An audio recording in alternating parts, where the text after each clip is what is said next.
오늘 포럼의 진행은 연세대학교 한승원 교수님께서 맡아주시기로 하셨습니다. 네, 그럼 마이크를 한승원 교수님께 넘기겠습니다. 예, 방금 소개받은 오늘 진행 사회를 맡게 된 연세대학교 한승원입니다. 인사드리겠습니다.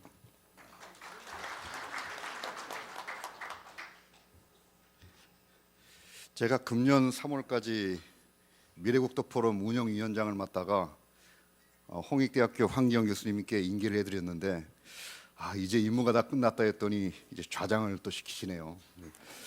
오늘 황기영 교수님이 급성 폐렴으로 이 자리에 못 나오시는 바람에 진행에 다소 매끄럽지 못한 부분이 있는 것 같습니다. 제가 좌장을 본격적으로 보기 전에 꼭 소개를 해드려야 될 분이 몇 분 계신 것 같습니다. 우리 미래국도포럼이 한반도국도포럼이라는 이름으로 2014년에 시작을 했는데요. 이번이 38회차입니다. 이 포럼을 있게 해준 우리 한미글로벌의 김종훈 회장님은 꼭 소개를 해야 될 것 같습니다. 김종훈 회장님 잠깐 좀 일어나시면 좋겠습니다. 예, 그렇습니다. 예, 박수 부탁드립니다. 그리고 미래국도 포럼은 세 분의 공동 의장님을 모시고 있습니다. 그동안 공동 의장님을 맡아주셨던 분들이 몇 분 나와 계신데요. 우리 권도엽 전 국토교통부 장관님 나오셨습니다. 그리고 강호인 전 국토교통부 장관님 나오셨고요. 윤영구 한국건설기술인 협회장님 나오셨습니다. 헤드 테이블에 앉으셔야 되는데 왜 뒤쪽에 앉아 계십니다. 그리고 이현수 서울대 명예교수님 나오셨고요. 그리고 김문겸 우리 연세대학교 명예교수님, 현재 건설인 정책연구원장님 맡고 계십니다. 그리고 우리 포럼의 펀드를 이제 뒷받침해주고 계시는 국토교통과학진흥원의 박승기 원장님 나오셨습니다. 예.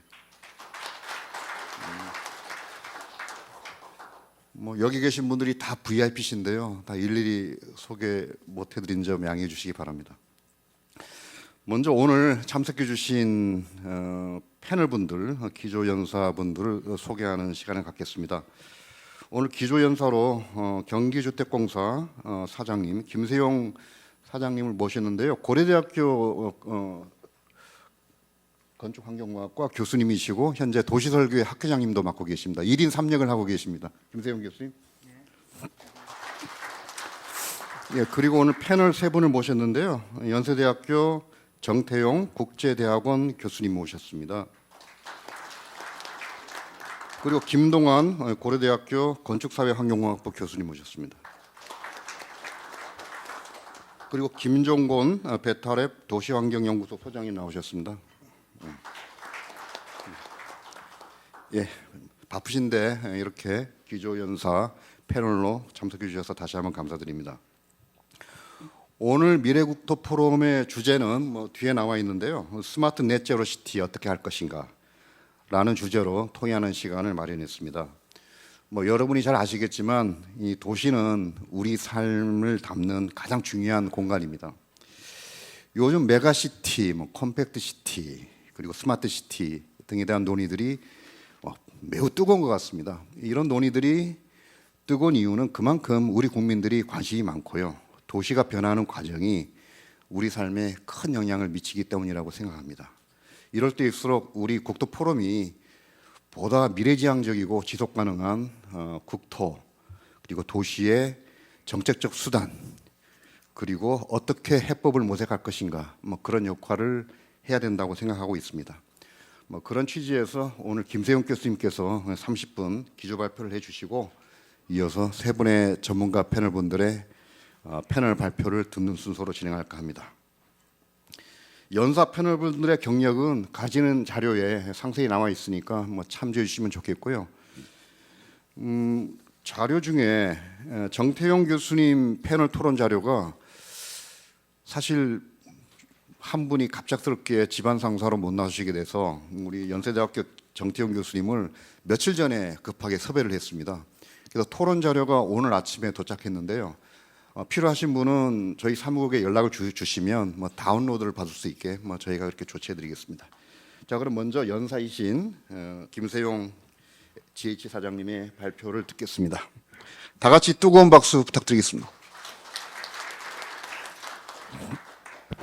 예, 아침 일찍 반갑습니다. 저는 GH 사장으로 일하고 있는 고려대 김세용 교수입니다.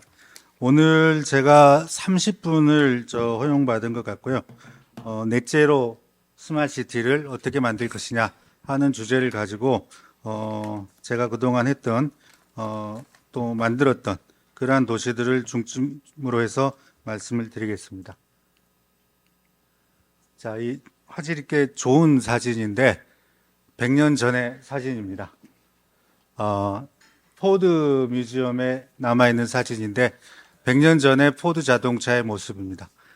지금하고는 이제 자동차 공장이 꽤 다른 모습을 보이고 있죠. 이렇게 잘 아시다시피 헨리 포드는 자동차를 제일 먼저 만든 사람도 아니고 제일 잘 만들었던 사람도 아닙니다. 그렇지만은 포드가 1908년부터 개발을 시작했던 T형 자동차들은 20년쯤 되면 그게 이제 8번째 모델이 됐는데 그 8번째 모델은 당시에 미국 근로자, 보통의 미국 근로자가 2달 정도 월급을 안 쓰면 살 수 있을 정도의 아주 획기적인 혁신을 하게 됩니다. 아시는 대로 포디즘을 착안했던 게 이 도축장입니다. 그래서 왠지 도축장스러운 지금 앞치마도 들어오고 뭐 이렇게 하고 있는데 포드는 도축장에 소가 한 마리 들어가면서 포장되는 과정을 이 자동차 공장에 거꾸로 도입해 가지고 부품이 들어가서 차가 나오는 그러한 형태로 만들었다고 합니다. 그래서 첫 번째 베스트셀러였던 포드 T8 모델은 1,500만 대가 팔렸습니다. 엄청나게 많은 당시로서는 많은 자동차가 팔렸고, 일단 오늘 뭐 제가 자동차 이야기를 하려는 건 아니고요. 그 결과 나온 도시가 이런 도시들이 나옵니다. 이건 인류가 수천 년 동안 만들어 보지 못했던, 또 만들려고 시도조차 하지 않았던 그러한 유형의 도시입니다. 여기 자세히 보시면은 다 집만 있죠. 집들만 있는 이런 도시들을 드디어 이제 1920년대부터 계속해서 전 지구적으로 퍼지게 됩니다. 최근에 제가 그 넷플릭스에서 재밌게 본 영화 중에 오스만 제국의 꿈이라는 게 있습니다. 그 술탄 마호메트 2세가 콘스탄티노플, 이제 지금의 이스탄불이죠. 이스탄불을 함락하는, 그러니까 동로마 제국의 수도를 1400년대 중반에 함락을 시도하는 그런 과정을 보여주는 영화인데, 거기 보면은 그 당시에 이스탄불 성이 굉장히 자세하게 묘사가 되어 있습니다. 그리고 성곽을 어떻게 축조했는지 이런 것들이 고증에 기반해서 잘 나오는데, 우연찮게도 그 콘스탄티노플의 둘레 길이가 한 17.5km 정도로 나옵니다.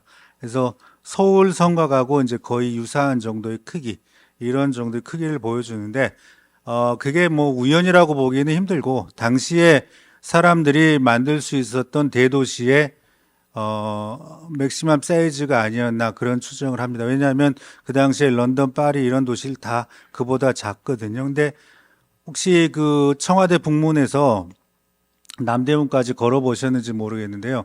걸어보시면은 대개 1시간 안팎입니다. 그러니까 결국은 당시에 콘스탄티노플이나 서울이나 이런 세계적인 큰 규모의 도시들이 결국은 도보권으로 만들어지는 겁니다.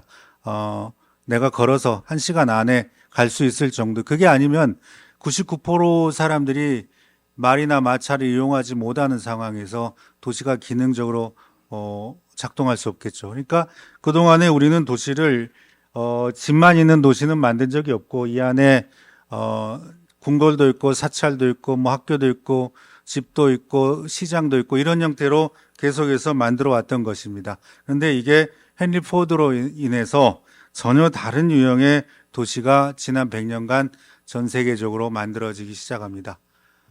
비근한 통계를 보면은 지금 이제 최근에 이제 우리나라에서도 뭐 메가시티 논쟁이 벌어지고 있는데 인구 1,000만의 도시가 30개를 넘어섰습니다.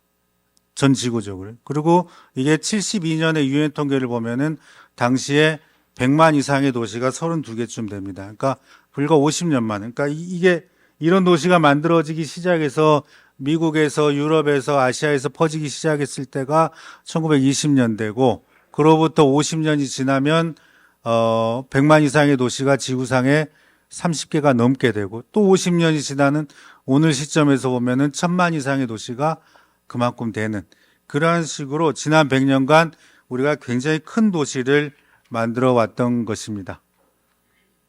이게 이제 밑에가 위는 이제 분당의 개발 전 개발 후의 모습이고 밑에가 서울의 한 40년 정도의 도시 개발 과정입니다. 79년 그림이고 이게 2010년 그림입니다. 여기 보시면은 79년, 88년까지만 해도 강북의 면적이 훨씬 넓은 거를 볼 수가 있습니다. 여기 79년 보시면은 지금 압구정 잠실 이쪽이 막 개발을 시작했을 당시입니다. 그리고 이때부터 우리나라가 아파트가 퍼지기 시작합니다. 지금 한국 전체로 보면은 60%의 사람이 아파트에 살고 있습니다. 그리고 80% 그러니까 60% 나머지 40%는 뭐냐? 40% 중에 20%가 연립주택이나 빌라에 살고 있습니다. 그러니까 전체 인구 중에 한 80%가 공동주택에 살고 있는 것입니다. 이러한 상황이 60년대 중반 정도부터 아파트의 보급과 함께 굉장히 빠르게 도시화가 진척되고 도시가 광역화되기 시작을 합니다. 그래서 90년대 초중반이 되면 이제 이런 5개 신도시가 만들어지는데 제가 가끔 해외에 가서 도시 설계에 대해서 강의를 하다 보면은 개도국 분들이 굉장히 많이 질문을 하고 한국에 관심을 표하는데 대개 하는 질문은 어떻게 도시를 이렇게 좋은 디자인으로 만드느냐, 잘 만드느냐 이런 게 아니라 어떻게 이렇게 빨리 만들었냐 뭐 이런 겁니다. 경이적인 속도로 만들었던 첫 번째 입주를 3년 3개월 만에 했던 뭐 그런 식으로 이쪽도 이렇게 개발이 됐던 겁니다. 최근이 아니라 몇 년 전에 아직 생존해 계시는 모 재벌 1세한테 들었던 이야기인데 당시는 그러니까 이제 이게 60년대 후반이 되면 이쪽이 아파트 지구라는 게 지정이 됩니다. 그러니까 지금 같으면 생각도 할 수 없는 건데 아파트 아니면 지을 수 없는 땅을 만들어 버리는 거죠. 지금 압구정, 반포 이런 데가 다 그런 겁니다. 그래서 가수원이나 이런 거 하시던 분들로부터 토지를 매입하는데 그분 말씀이 세 분이 모여가지고 그러니까 건설사 대표 세 분이겠죠. 이 세 분이 모여서 여기는 평당 3,000원 이상으로는 우리가 사지 말자. 이렇게 담합을 합니다. 저녁에. 그리고 그 중에 한 분이 그 다음날 평당 5,000원에 일괄 매입을 합니다. 그런 게 이제 뭐 반포지구, 압구정지구 이런 것들입니다. 그런 식으로 굉장히 빠르게 도시가 이렇게 커지기 시작을 하고 그렇게 이제 우리가 지난 그 50년을 그렇게 보낸 거죠. 그런가 하면 이건 이제 프랑스에서 정확히 1901년에 나왔던 100년 후의 도시에 대한 상상들입니다. 이 당시에 이제 유행했던 엽서들인데 여기 보시면은 잠수함은 고래가 이제 끌고 다니는 웨일버스라고 해가지고 이렇게 나와 있죠. 그 다음에 전기 청소기라든가 뭐 이런 상상들 이런 게 불과 몇십 년 안 지나서 다 실제화가 되죠. 이거는 이제 한국의 그 유명한 만화가이신 이정문 화백이 1965년에 서기 2000년은 어떻게 될 것인가 이렇게 이제 상상을 하셨는데 여기 보시면은 달나라로 수학여행 가는 거 말고는 다 실현이 됐습니다. 그래서 이러한 이제 상상들이 모여서 우리 도시를 이제 만들어 가는 그러한 일들을 우리가 계속 하고 있고, 아까 말씀드렸듯이 포드 같은 분들이 그러한 혁신을 해서 도구를 아주 싸게 도입해서 도시를 바꾸는 게 있고, 이러한 상상력이 실현되는 과정들을 우리가 그동안 쭉 겪어온 겁니다. 이건 2001년에 인도에서 나왔던 생각인데 지금으로 표현하면 넷제로 도시를 표현하고 있습니다. 풍력이라든지 그 다음에 태양광이라든지 지열이라든지 뭐 이런 걸 가지고 도시 에너지를 공급하자, 이러한 생각들이 이제 한 20년 전의 이야기인데 서서히 지금 현실화되고 있는 그런 상황이 되겠습니다. 자, 그래서 이렇게 보시면은 지금 그거 외에도 넷제로 도시로 푸시하는 여러 가지 그 외부적인 요인들이 있습니다. 이걸 보시면은 첫 번째가 지금 이거 우리나라의 이제 전체 통계인데 꾸준히 지금 평균 교통량이 늘어나고 있고 반면에 노후주택은 급격하게 증가하고 있습니다. 그리고 우리나라도 이제 빈집의 비율이 전체 이제 주택이 한 2천만 호쯤 되는데 빈집의 비율이 10%를 넘어섰습니다.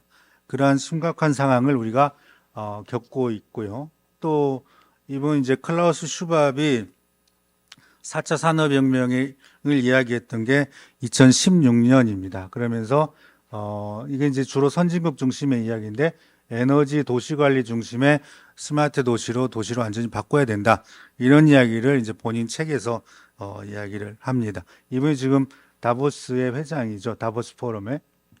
자, 그런가 하면 또 개도국을 위해서는 같은 연도인 2016년에 하비타트 3가 에콰도르 키토에서 열립니다. 아시다시피 이제 유엔 해비타트는 20년에 한 번씩 열립니다. 그래서 16년에는 키토에서 열렸고 그보다 20년 전에는 터키 이스탄불, 또 20년 전에는 캐나다의 몬트리올에서 열렸었습니다. 근데 저도 마침 이때 2015년 1년 동안 이 해비타트와 함께 그 뉴어반 어젠다를 만드는 작업을 할 아주 좋은 기회를 얻었던 기억이 납니다.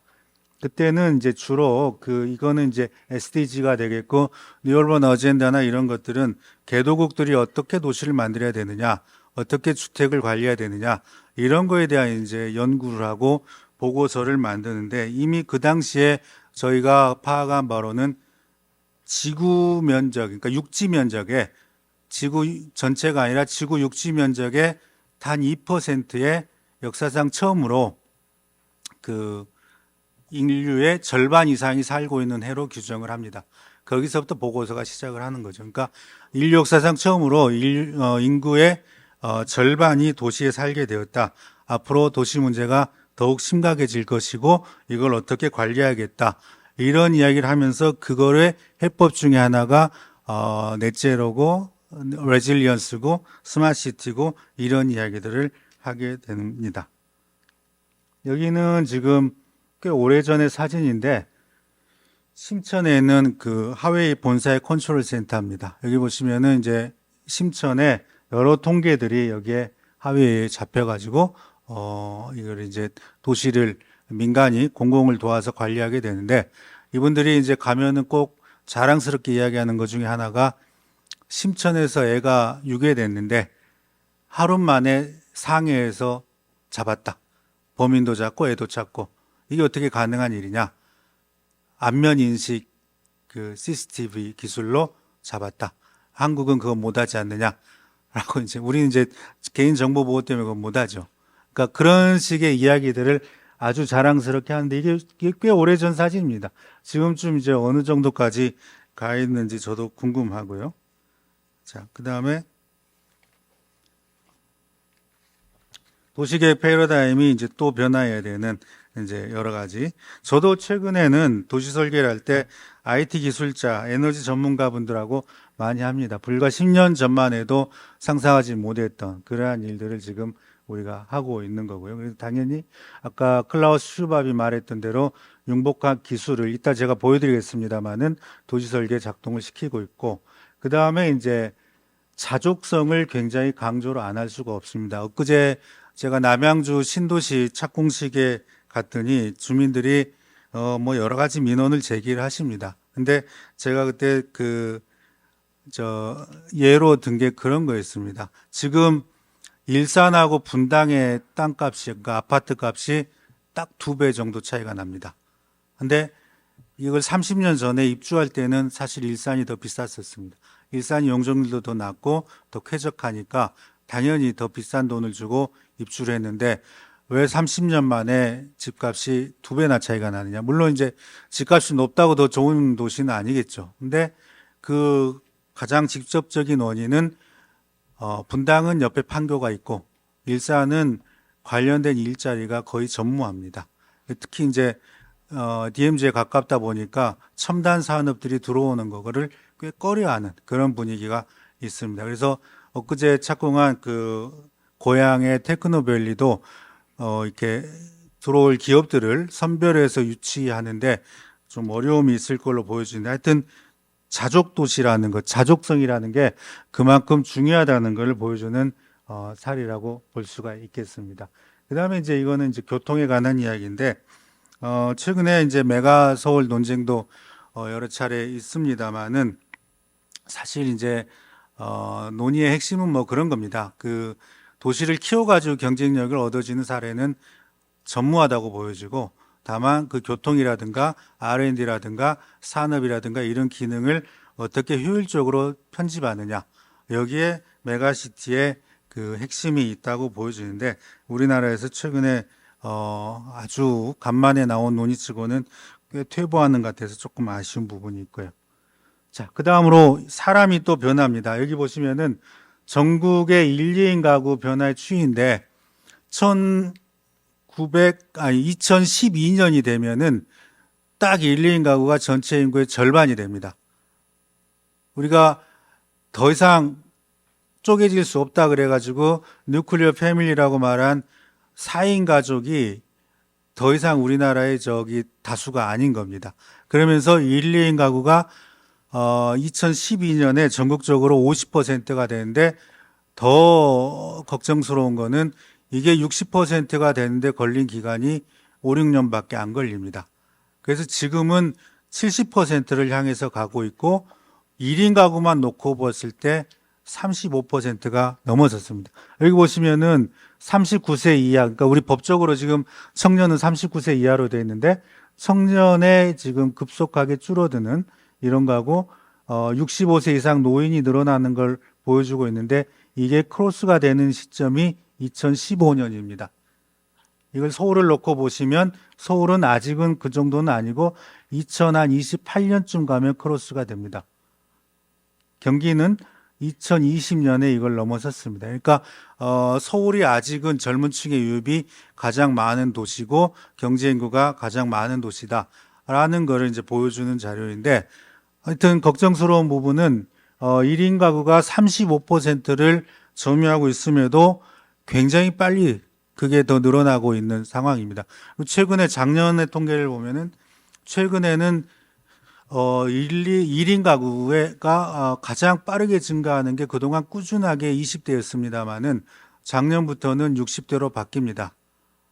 그래서 이제 그만큼 사회적인 분위기가 바뀌고 소위 뭐 결혼이라든지 이혼이라든지 이런 게 그러니까 뭐 대부분은 이제 남자들이 벌어진다는 이야기인데 그러한 상황이 생각보다 빨리 오고 있는 거고 그래서 저도 고민입니다. GH에서도 SH에서도 그런 일이 있었지만 이 베이비 부모 분들의 특히 남성들 이분들을 위한 하우징을 어떻게 공급해야 되는 건지 이제 1인 가구에 특화돼서 이제 가야 되는 거죠. 이분들이 은퇴 이후의 삶이 은퇴 이전보다 그러니까 직장에서 일하던 보다 더 길 것으로 예상되는 최초의 세대입니다.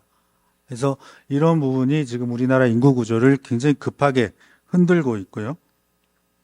그런가 하면은 수요도 변화합니다. 이건 지금 코로나 이전의 이야기인데 스세권이란 말 들어보셨어요? 예, 스타벅스를 중심으로 한 세력권입니다. 편세권은 편의점을 중심으로 한 세력권입니다. 우리나라에 커피숍이 몇 개 있는지 혹시 아시는지 모르겠는데 잘 관심 없으시죠? 압도적으로 전 세계 1위입니다. 1인당 커피숍 수가 무려 10만 개가 있습니다.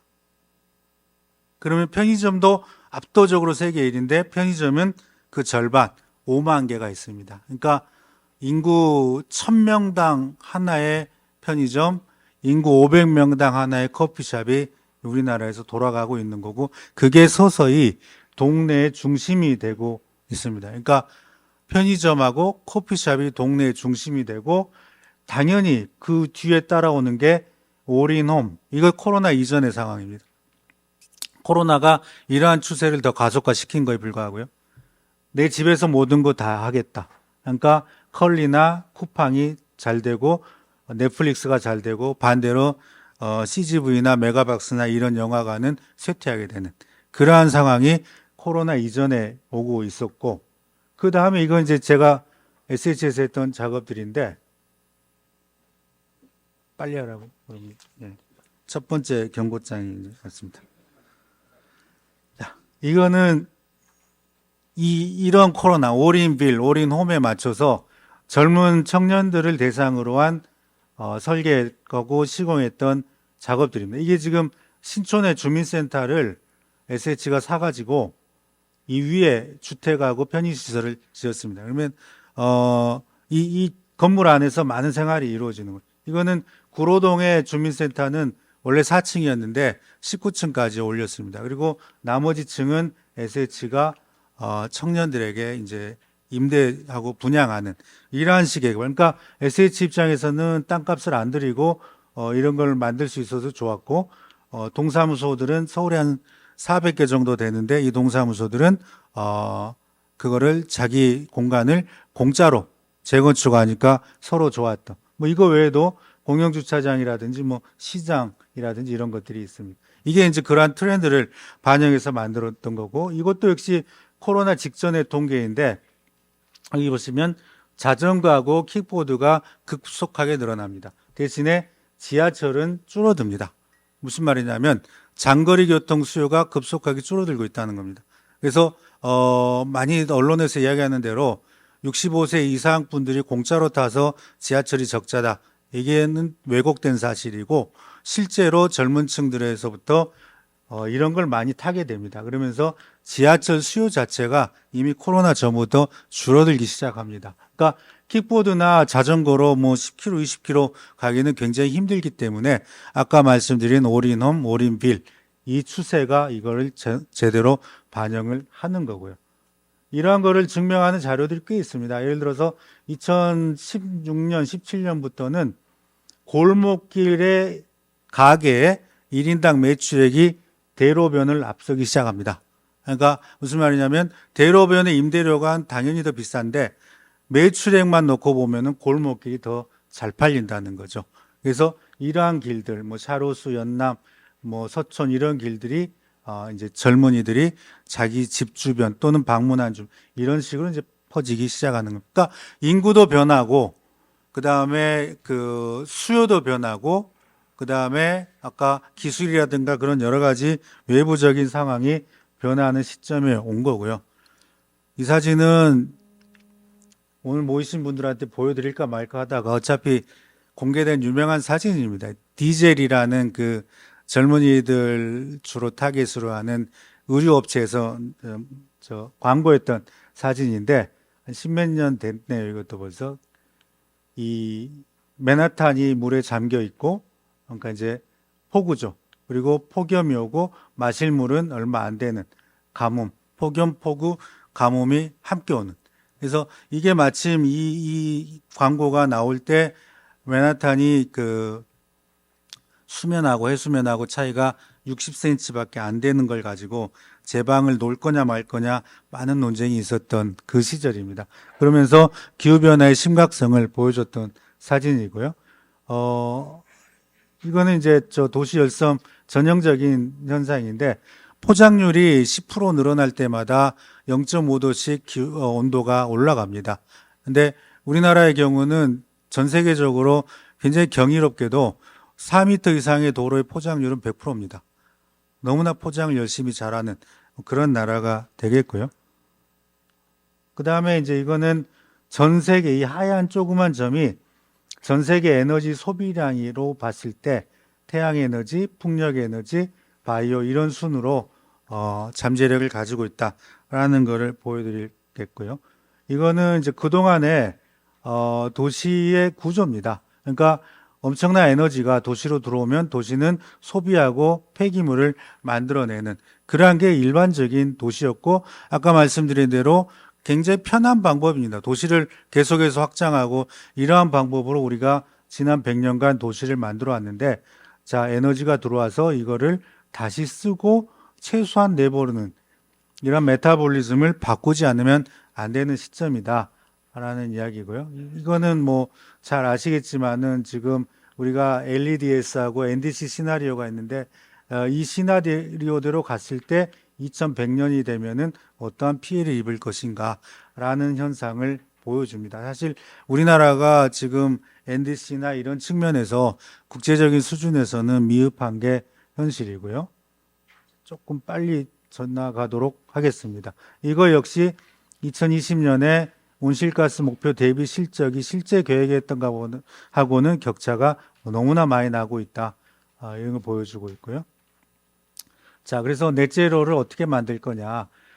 첫 번째로는 이제 당연한 이야기지만은 그 신기술을 계속해서 투자할 수밖에 없는 상황입니다. 우리나라가 OECD 국가 기준으로 보면은 태양광이나 풍력이나 이런 게 좋지도 않고 나쁘지도 않은 평균 정도에 속합니다. 그런데 신재생 에너지의 분담률은 굉장히 낮은 그러한 국가에 속하는 것입니다. 그러니까 지금까지 우리나라가 신재생 에너지에 굉장히 소극적이었다는 거고, 또 문제는 대체로 많은 지자체에서 신재생 에너지의 의무 비율이 있습니다. 그걸 쓰면은 용적률을 올려주는 인센티브를 줍니다. 자, 근데 문제는 용적률을 받은 후에 관리가 안 되는 거죠. 그러니까 신재생 에너지가 제대로 돌아가고 있는지, 원래 계획대로 가고 있는지에 대해서는 거의 평가를 안 하고 있는 그런 나라가 되겠습니다. 자, 그리고 이거는 넘어가겠고요. 아까 이제 제가 1916년에 많은 변화가 있었다 보니까 저 4차 산업혁명이라는 이슈가 지구적인 차원에서 떠오르게 됐고, 헤비타트에서 여러 가지 선언도 했지만 더 중요한 거는 15년 말에 파리에 기후협약에 156개국이 서명을 했던 겁니다. 근데 그게 불과 몇 년 안 돼서 지금 굉장히 위기에 처하고 있고, 주요 국가의 탄소 중립 목표 제시들도 역시 지금 퇴보하고 있는 게 현실로 보여집니다.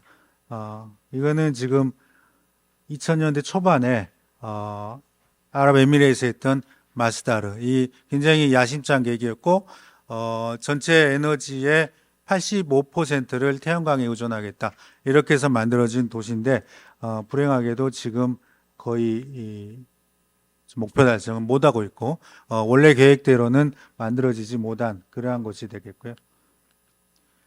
자, 그런데 이제 우리가 그러면은 넷제로 스마트시티를 어떻게 만들어야 될 것이냐. 근데 실제로 도시를 만들 때 지금까지 만들던 그런 생각을 일단은 확실하게 벗어 던질 필요가 있습니다.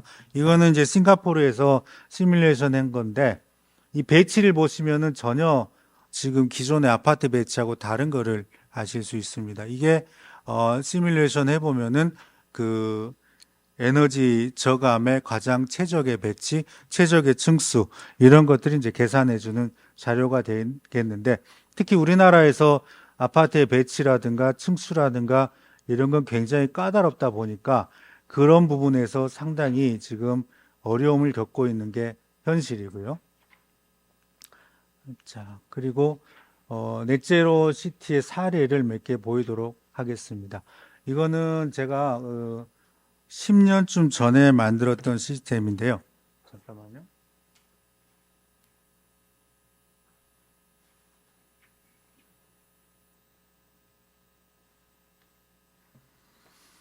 그 당시는 지금 실제 이제 계산이 되고 있는 걸 보여줍니다. 10년 전에는 우리나라 이제 국토부도 그렇고 환경부도 그렇고 부서 이름 앞에 다 녹색을 붙였었습니다. 녹색 도시과 녹색 건축과 해서 이 시스템을 만들자는 그 의기투합이 돼서 실제로 도시의 탄소 배출량을 계산을 하고 거기에 따라서 토지용 계획이 전반적인 아웃라인이 만들어지는 그러한 탄소 저감 시스템을 만들었었습니다. 근데 불행하게도 정권이 바뀌고 녹색이 다 창조로 바뀌더라고요. 그 다음 정부에서. 그러면서 이게 이제 잘 안 팔리게 되는 이제 그런 상황인데, 여기 보시면 이제 탄소 배출량을 시나리오별로 바로 몇 분도 안 돼서 계산을 해줍니다. 그리고 이거는 전체 도시계획 차원, 그 다음에 단지계획 차원 돼가지고 이렇게 토지용 계획을 바꿔주고요.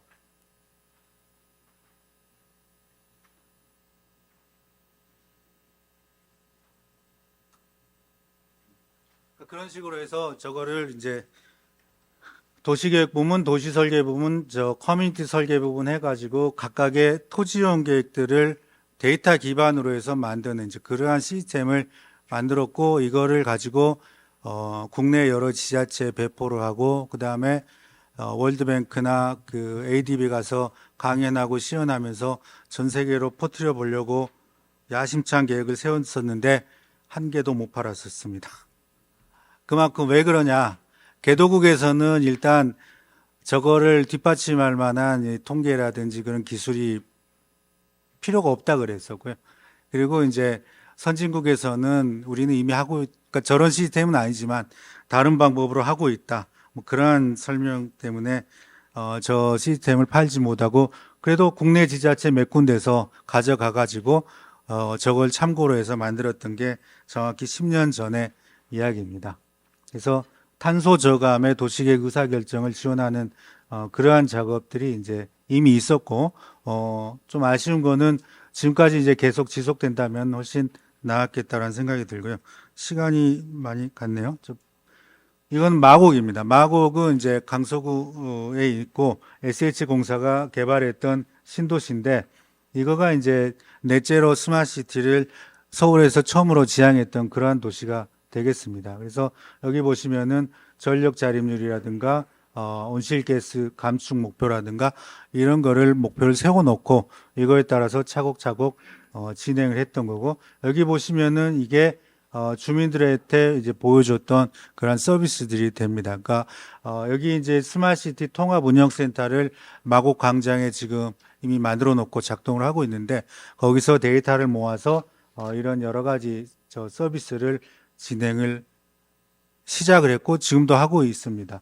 특히 이제 노인 뭐 안심 케어 서비스 같은 거는 여러 주목을 받았었어요. 왜냐하면은 그 마곡에 계신 임대주택에 계시는 노인분들한테 저런 그 전자팔찌라든지 이런 걸 채워드려 가지고 그분들의 데이터를 바로바로 받아서 쓸 수 있는 뭐 그러한 저 시스템이었고요. 그다음에 이거는 이제 미세먼지를 저감시켜주는 이끼타워. 로 이제 이건 특허도 받은 거고 오늘 저 토론하시는 김종건 박사님이 열심히 개발하셔가지고 상용화까지 시도를 했는데 저것도 거의 안 팔렸죠. 예, 하여튼 그런 아픔이 있습니다. 근데 미세먼지를 저감하는 데는 굉장히 많은 도움이 됐었고요. 그리고 이제 이거는 최근에 하고 있는 수원입니다. 수원에는 온실가스 감축 목표를 40%로 정해놓고 2030년이니까 얼마 안 남았죠. 이렇게 해서 이 에너지 전환, 흡수원 확대, 뭐 기타 자원 순환 이런 부분들을 수원시 전역을 대상으로 지금 진행을 하고 있고 조만간에 이 시스템대로 데이터가 차곡차곡 모아질 걸로 보고 있습니다. 실제 이제 저기에 도입한 서비스는 그 마곡하고 크게 다르지는 않습니다. 근데 이 도시 전체를 대상으로 하니까 좀 더 스케일이 커졌다 이렇게 생각하시면 되겠습니다. 이거는 이제 신내동에 만든 넷제로 지향의 컴팩시티입니다. 여기 보시면은 이게 북부간선 도로고 그 위에 모듈라 주택으로 6개 동을 도로 위에 얹었습니다. 그러니까 일단 건설 과정에서부터 공기가 굉장히 단축돼서 그 탄소 배출이 많이 줄었고 이러한 것들이 이제 이 도로는 계속 유지하면서 집을 지어야 되니까 공장에서 만들어 오는 이제 스마트 모듈라 시스템을 적용한 바 있습니다. 그리고 이거는 이제 장지동에 있는 그 컴팩시티인데 지금 이게 원래 이제 사이트입니다. 그러니까 버스 종점으로 생각하시면 됩니다. 지금 서울에 한 30개 정도가 저게 있는데 원래 만들어질 때는 다 도시 외곽에 있었습니다만은 서울이 커지면서 대부분은 이렇게 아파트 단지로 둘러싸입니다. 그래서 여기에 있는 주민들의 가장 큰 민원은 빛입니다. 빛. 소음이나 매연이 아니고 빛공해입니다. 새벽 2시, 3시까지 주무실 수가 없어요. 자, 그래서 이 버스 정류장을 차고지를 지하로 집어넣습니다. 그리고 그 위에 공원하고 주택하고 기타 편의시설을 올립니다. 그래서 사실 이 프로젝트는 SH가 뭘 하려고 하면 주민들이 일단 민원부터 넣고 보는데 민원 제로였던 걸로 기억을 합니다. 그러면서 동시에 이 탄소 배출이라든가 이런 부분 또 에너지 효율, 토지도 굉장히 효율적으로 되는 거죠. 이러한 작업을 시행했던 거고요. 그 다음에 이거는 이제 여기 보시면은 그 빗물 펌프장입니다. 빗물 펌프장이 서울 시내 이것도 몇백 개가 있는데 이 위에 빗물 펌프장 그대로 놓고 이 데크를 씌워 가지고 그 위를 입체적으로 개발하는 뭐 이러한 작업이 되겠고요. 그다음에 이거는 지금 GH에서 구상하고 있는 그러니까 용인 플랫폼 시티라는 거를 이제 7개 신도시 중에 하나인데 고속도로 위에 이게 이제 지금 GTX하고 KTX가 교차하는 지점인데 그 익스프레스 허브를 놓고 역세권을 개발하는 이런 식. 그다음에 모빌리티 관련 시설을 놓고 이렇게 해서 탄소 배출을 최대한 억제하는 그러한 지금 구상으로 진행을 하고 있고요. 김 사장님 지금 5분 경과되고 있는데 5분 안에 좀 마무리. 예. 그래서 두 번째 경고를 받았습니다. 자, 이거는 방안으로 제가 3개를 제시했는데 사실 지금 이거 구상 단계이고 앞으로 이렇게 해야겠다라는 노력의 이제 과정에 있는 겁니다. 첫 번째는 적정한 밀도가 얼마가 될 것이냐라는 거에 대해서 계속 그 탐구 중입니다. 지금 특히 내년부터는 이제 연내에 그 일기 신도시, 그러니까 노후계획도시 특별법이 제정이 되면은 당장 내년부터 마주쳐야 될 문제가 되겠고요. 그다음에 두 번째로는 공간 구조의 경우, 그러니까 에너지 수요하고 공급을 적정한 비용으로 감당할 수 있는 지점이 어딘가, 그 지점에 대한 고민이 되겠고요. 그다음에 이거는 지금 아까 보여드린 그 포드 이후에, 그러니까 지난 100년 동안의 도시라는 게 우리가 다 기능을 분리를 해서 스케일업을 계속해서 시켜왔었습니다. 그런데 이러한 도시 계속해서 확장이 되고 반경이 50km, 60km가 되는 이러한 도시는 이제 거의 종말을 고해야 된다고 보여지고 특히 탄소라는 측면에서 더 그렇습니다. 자, 그러면은 이러한 것들을 이렇게 컴팩트하고 분산형으로 만들어야 되는 그러한 시점에 우리가 이미 와 있다고 보여지고요. 그걸 실현하기 위해서 여러 가지 미기후 측정 기술을 활발하게 추진 중입니다. 예를 들어서 지구 단위 계획을 할 때 그동안은 대략적으로 2디멘션으로 용도 정도만 해왔는데 형태라든가 배치의 향을 바꾸는 게 실제로는 탄소나 에너지 저감에 굉장히 많은 영향을 미치는 것을 확인할 수 있습니다. 예, 이게 이제 그런 다이어그램들이 되겠고요. 자, 오늘 여기까지 해서 발표 마치겠습니다. 감사합니다. 예, 감사합니다. 너무 시간을 짧게 드려서 죄송합니다. SHGH 공사를 두루 경험을 하셨기 때문에 하실 말씀이 참 많으신 것 같습니다. 사실 10분 더 드렸습니다, 사장님. 예, 한 10분 더 드렸으면 더 세세한 이야기를 들을 수 있을 것 같았는데 좀 아쉬움이 있습니다. 김 사장님 발표 자료에 방향성은 분명하신 것 같습니다. 그동안 우리 도시가 뭐 팽창일변도, 뭐 자동차 중심, 뭐 교회화, 에너지 과소비용 도시로 변천해 왔다는 점은 잘 지적해 주신 것 같고요. 뭐 이런 측면에서 스마트 넷제로가 도시계획적 측면에서 어떻게 패러다임을 전환해야 되느냐, 그런 여러 가지 정책적 대안을 함의한 뭐 아주 좋은 발표였다고 생각이 됩니다. 뭐 이에 대해서 우리 세 분의 패널께서 보다 구체적인 생각들을 담아내시면 좋을 것 같다는 생각을 해봤습니다. 오늘 첫 번째 패널 토론은 연세대학교 국제학대학원 정태영 교수님 발표를 먼저 듣겠습니다. 정 교수님이 10시에 송도 캠퍼스에서 학부 강의가 있다고 그럽니다. 그래서 먼저 발표를 해주시고 시간이 안 맞으면 중간에 뭐 일어서시겠다고 양해를 구하셨습니다. 예, 정태영 교수님 부탁드립니다.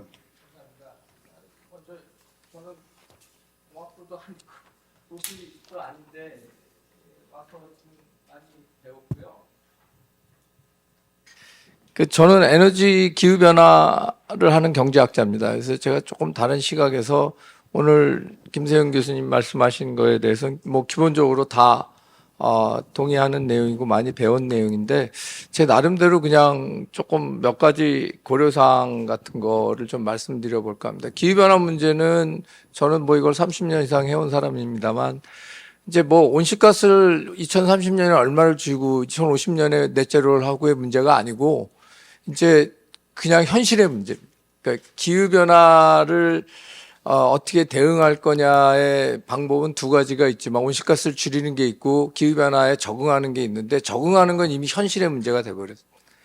그래서 지금 11월 30일부터 지금 두바이에서 기후변화 총회 뭐 28차 하고 있습니다만 작년에 얘기 나왔던 로스 앤 데미지에 대한 펀드가 만들자 한 게 작년인데 지금 일주일도 안 됐는데 지금 한 4억 3천만 불 정도 도네이션입니다. 이건 그냥 그랜트인데 이미 다른 나라들이 얘기를 시작해서 기후변화의 위험에 대처하는 거는 현실의 문제가 됐고요. 특히 지금 작년에 파키스탄에서 있었던 홍수 같은 경우는 지금 감당할 수 없는 수준입니다. 그러니까 파키스탄 국토의 3분의 1이 잠겼고요. 그 이재민은 3,200만 명. 3분의 1의 국토 면적은 우리나라 남한 면적보다 큽니다.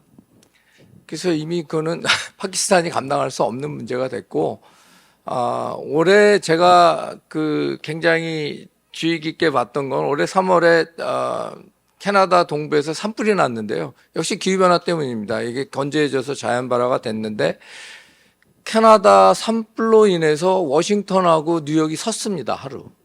예, 그 워싱턴, 뉴욕이 이 분진 때문에 하루를 쉬었거든요. 그러니까 이제 워싱턴, 뉴욕이 쉰다는 게 하루를 스톱을 했다는 게 딴 것도 아니고 캐나다의 산불 때문에 그랬다는 것이 이미 현실로 다가오고 있어서 기후변화 문제에 어떻게 대응할 건가 하는 거는 이미 당면의 문제고 김세영 교수님 말씀하신 대로 저희가 너무나 많이 쓰고 있는 로우 카본 클라이밋 리질리언트한 도시를 만들자. 뭐 거기에 대해서 이의를 제기하거나 반대할 사람은 없을 것 같습니다.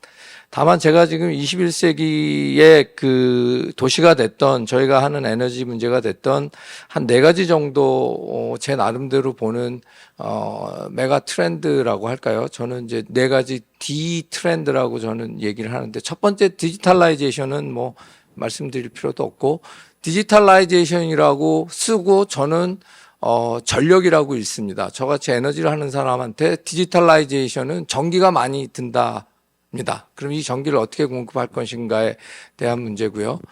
두 번째 디지털라이제이션의 특징 중에 하나는 양방향 소통입니다. 지금까지 도시 설계나 도시 계획 20세기의 모든 일들은 다 한 방향으로 진행됐다고 해도 과언이 아닙니다.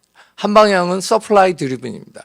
그게 정부가 됐던 도시를 개발하는 사람이 됐던 정보가 일방적으로 소통이 되고 그거에 따라서 움직이는 서플라이 드리븐 된 시스템이었다면 디지털라이제이션의 특징은 바이레터럴 커뮤니케이션이 가능하기 때문에 수요자의 목소리가 점점 더 커집니다.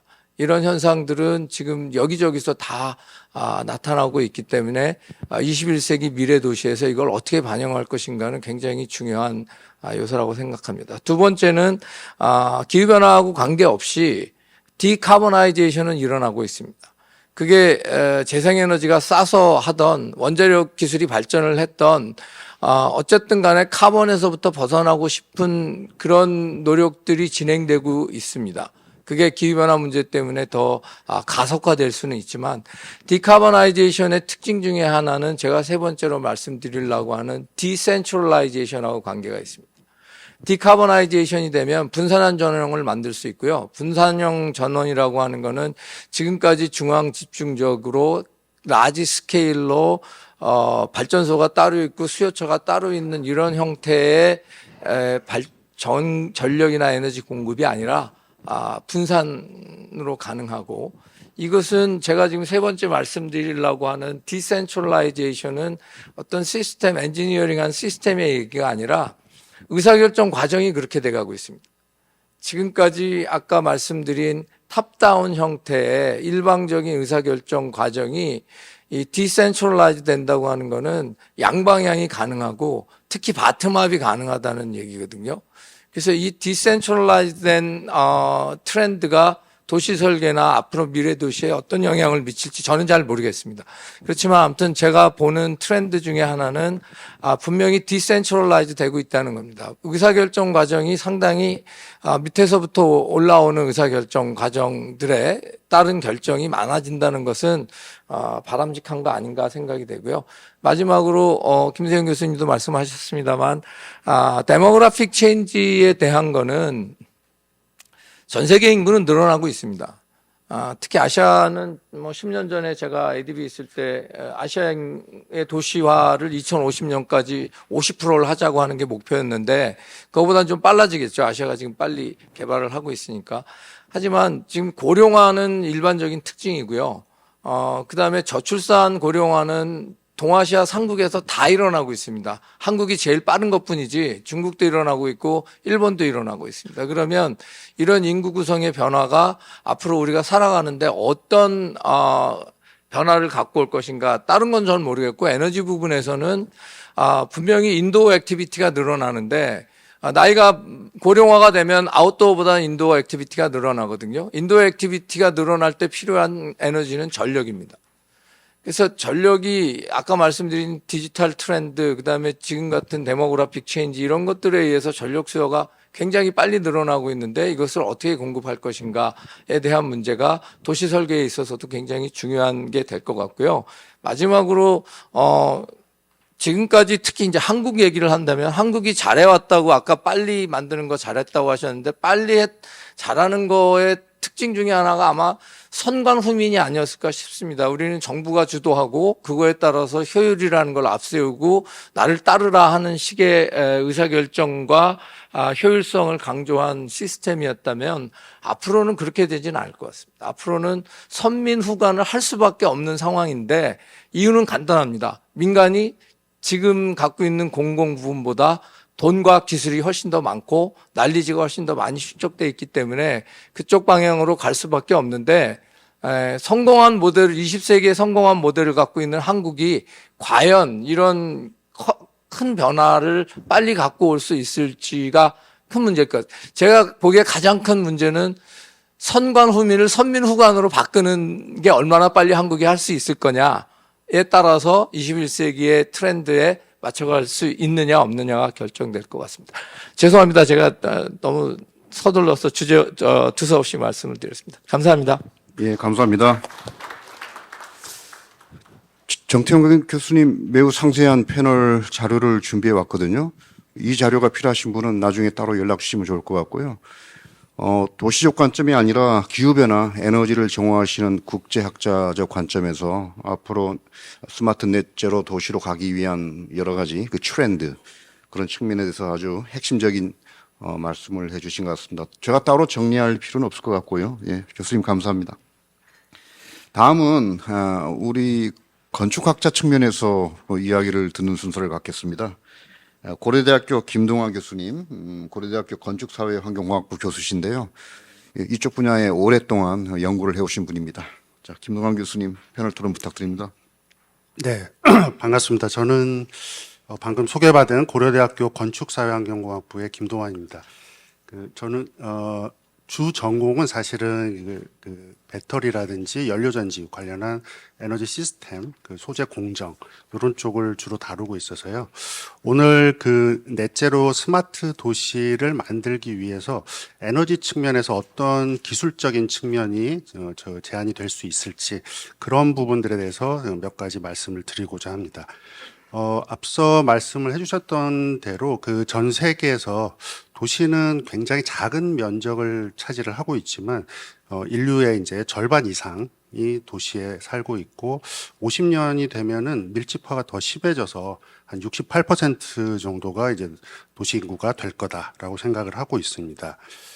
도시는 그 인구 밀집이 되면서 CO2 배출량이 현재는 한 70% 이상을 생성하고 있다라고 하는데 앞으로 이제 건축물이 더 늘어난다든지 냉난방이라든지 아니면 이제 대중교통이나 이 자동차가 늘어나면서 이러한 CO2 배출량도 훨씬 더 늘어날 것으로 생각을 하고 있고 이러한 CO2 배출량은 기후 변화하고 직결이 될 수밖에 없습니다. 그래서 스마트 시티 구축을 위해서 저희 그 에너지 문제 이런 것들을 해결하기 위해서 에너지 운영 기술이 어떤 것들이 있을지에 대해서 오늘 말씀을 드리려고 하고요. 제가 이 그 토론문을 조금 이제 작성을 해보려고 하면서 그 여러 가지 이제 데이터베이스, 기술적인 데이터베이스를 조금 검색을 해봤었는데 논문 자료들을 찾아보면은 스마트 시티로만 검색을 하면 최근 3년간 거의 한 2만 건 이상의 논문들이 나오고 있습니다. 그만큼 이제 전 세계적으로 관심도 많고 이쪽에 기술들이 개발이 되고 있다라는 측면이고요. 이 탄소하고 에너지, 스마트 시티 이 세 가지 키워드로 해서 검색을 해보면 최근 3년간 한 360편 이상의 논문들이 나오고 있습니다. 그 논문들에 나오는 것들 중에서 키 프레이즈를 이제 어널리시스를 해보면은 뭐 AI라든지 빅데이터라든지 디지털 트랜스포메이션이라든지 이런 그 ICT 기반의 어떤 그룹들이 있고요. 에너지 측면에서 봤을 때는 그 리뉴어블 에너지하고 일렉트릭 비클이라든지 아니면 에너지 이피션시 같은 것들이 가장 큰 그 키 프레이즈로 이제 언급이 되고 있었습니다. 그래서 저는 오늘 이 스마트 시티 구축을 위해서 이제 도시에서 노력을 해야 될 부분들 그것들을 우선 첫 번째로 세 가지 정도로 정리를 해봤습니다. 화면에 보이시는 대로 첫 번째는 이제 모든 그 화석 연료들을 사용하던 것들이 당연한 얘기지만 이제 재생 에너지로 100% 전환이 돼야 된다라는 얘기고요.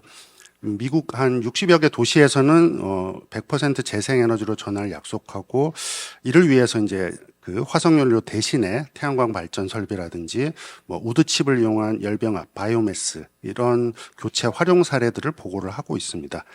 국내에서는 아까 김세용 사장님 말씀해 주셨던 대로 이제 마곡이라든지 수원, 그다음에 새만금의 스마트 수변 도시와 같은 도시 정책 이제 움직임들이 보이고 있고요.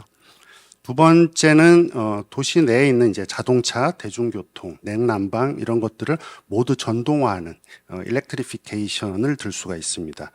운송 부분은 이제 나라나 국가별로 좀 수치들이 차이가 있긴 하지만 전 세계적으로 CO2 배출량의 한 20% 이상을 차지를 하고 있고 최근에 이제 길거리에서 많이 보이죠. 그 전기 자동차, 수소차 포함한 전기 자동차들은 이런 내연기관 차에 비해서 CO2 배출량이 한 3분의 1 수준밖에 되지가 않고요. 생산이나 저장이나 운송 같은 것들을 다 재생에너지를 확대시키게 되면은 훨씬 더 CO2 배출량을 줄일 수가 있습니다. 아직까지 전 세계 등록 전기차는 2019년에 2% 정도 수준인데 25년이 되면은 13% 등록차 기준으로 신차 기준으로는 한 47%까지 증가가 예측이 되고 있습니다. 국내 전기차 전력 소비량은 극히 작은 부분입니다. 전력 판매량이 한 1% 부분이고 그래서 태양광 발전량 정도면은 300만 대 이상도 저희가 전기차가 보급이 돼도 충분한 그런 수준이라서 저희가 일렉트리피케이션 이런 전동화하는 그런 노력들이 필요할 것 같고 전기 난방을 위해서도 다양한 인프라 구축들을 통해서 이런 전동화가 필요할 것으로 생각을 하고 있습니다. 세 번째는 이제 에너지 이피션시 쪽인데요. 저희 지붕에 있는 태양광 패널이라든지 요즘 건물이나 주택용 수소 연료 전지 같은 것들이 보급이 되고 있는데 그것은 딱 그 건물에만 에너지를 공급하는 경우가 대부분입니다. 대신에 그 전기차 배터리 같은 경우에는 에너지를 저장하고 있지만 움직일 수 있기 때문에 이게 스스로 지역사회에서 에너지를 저장하고 공급해 줄 수 있는 효율적인 그런 역할들을 해줄 수가 있고요. 도시 내에서 이제 스마트 교통이나 에너지 연계를 위해서 충전소 인프라나 정전 등 긴급 상황에서 충방전 정보 연계와 같은 시스템 효율성 이런 것들의 최적화가 필요할 것으로 생각을 하고 있습니다. 기후 변화에 좀 더 성공적으로 이제 대응을 하기 위해서 도시들이 이제 디지털 기술을 이제 전체적으로 통합 연결하는 부분들이 있고요. 직면한 이 에너지 공급 관리에서 이 넷제로 스마트 시티를 구축하기 위한 이 에너지 운영 기술의 어떤 전략적인 접근이 필요합니다. 제가 첫 번째로 말씀을 드리고 싶은 부분은 에너지 저장 장치 부분입니다. 그 에너지 저장 장치 ESS는 많이 들어보셨을 텐데요. 그 재생에너지가 워낙 간헐성이 크고 불규칙적이기 때문에 대용량 청정 에너지를 공급할 수 있는 기술입니다. 뭐 기계적으로는 뭐 양수 발전이라든지 그 압축 공기를 이용한 방식들도 있고, 화학적으로는 수소라든지, 그다음에 제가 주로 연구를 하고 있는 부분은 그 배터리를 이용한 전기화학적인 저장 방식입니다. 그 배터리 에너지 저장 방식은 이 반응성도 굉장히 높고 설치 위치에 제한이 없고요. 또 에너지 밀도를 이렇게 높여줄 수 있는 그런 장점이 있어서 각광받고 있는 그런 기술입니다. 요 두 번째 페이지로 좀, 네. 그래서 그 ESS의 장점들을 한 3가지 정도 말씀을 드리고 싶은데, 생산된 잉여 전력을 저장을 해서 에너지 비용 절감에 효과적이고, 불규칙적인 재생에너지원 있죠. 태양광이나 풍력, 조력 등을 고품질 전력으로 만들 수도 있고, 또 일정하게, 시간대별로 일정하게 전력을 공급할 수 있는 그런 장점들이 있습니다. 국내에서도 이제 탄소 중립 목표 달성을 위해서 이제 ESS를 연계한 프로젝트가 적극 추진이 필요한 실정입니다. 글로벌 ESS 시장은 2030년까지 거의 한 500기가와트 아워까지 성장을 할 것으로 지금 예측이 되고 있고, 이러한 ESS 에너지 구축이 그 넷제로 상태를 이제 도달하기 위한 재생에너지의 지속적 흐름을 촉진시켜 줄 수 있는 솔루션이 될 것 같습니다. 국내 ESS 산업 동향을 간단하게 말씀을 드리면 2010년대 초반부터 정부에서 적극적인 지원이 있었습니다.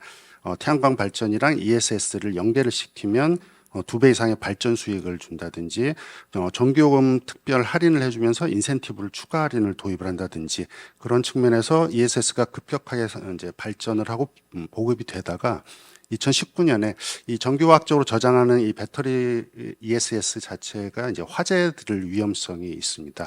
액체 전해질을 이용한다든지 리튬을 이용을 해서 이 화재 사고 때문에 약간 침체가 되어 있었는데, 미국이나 유럽에서는 계속 기후 에너지 대안으로 발전을 해왔고, 한국 정부에서도 이제 얼마 전부터 산업통상자원부 주도로 발전 전략들을 구상해서 발표를 해오고 있습니다. 그 중앙 계약 시장이라든지 재생 입찰 시장이라든지, 또 얼마 전에는 이 재생에너지로 생산한 ESS를 서비스 규제를 특례하는 그런 방안, 그다음에 잉여 전력이나 ESS 충전 전력을 서로 개통해 판매할 수 있는 이런 서비스 실증 계획도 발표가 된 바가 있습니다. 네, 두 번째로 제가 그 에너지 운영 기술로 제안 드리고 싶은 부분은 다음 페이지입니다. 네.